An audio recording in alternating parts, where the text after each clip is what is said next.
ونسو او دی هیر اکڑا حظون یو حصد کتاب دا کتاب اللہ مما دا حغنا ذکرو بیہی چی نصیحت کولشو دویتا بیہی پا حغی سر چی پا کمن حصے سر دیتا نصیحت کولشو نو حصے چی کم دیتا دین ہیر اکڑا سمطلب دو قسم عذابونا دا پا بنی اسرائیلو باندرا غل دی یو ظاہری عذابو او یو معنوی و روحانی عذابو ظاہری عذاب پیدا راغلی دی چې الله پاک د دین شادوغان او خنزیران جوړ کړي شکرونه ولا مسخ کړل دا ظاهری عذاب او معنوي او روحاني عذاب داو چې الله پاک د دې زړونه او دماغ مسخ کړل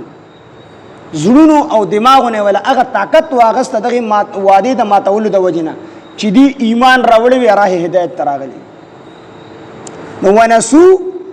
او هرکلا حظن یو حصد کتاب اللہ مما دا حاغنا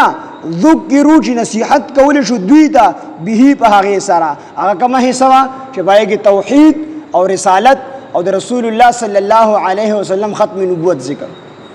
آگا حصوا چی پائے گی دا نبی علیہ السلام صفات ذکرو آگا حصوا چی آگا دیتا پی ترغیبو چی دا اللہ پیغمبر چی با دادا صفات بھی او دادا اللہ پیغمبر دی تاسو پتبان دی ایمان روڑے اگه سوچ پای کې د قران تصدیق او د الله د پیغمبر تصدیق او چې دا د الله رښتونی پیغمبر دی په دې وخت کې برازي دا د شکل به وي ټول صفات په کې لیکلي نو هغه حصہ د دینه هیر شو څه مطلب دیتا هغه حصے څه فائدہ ورنکړه باغی دی عمل اونو ونسو او دی هیر کړه حظن یو حصہ مما د هغه کتابنا ذکرو چې نصیحت کول شو دوی ته به په هغه سره نو هغه حصہ د دوی نه هیر شولا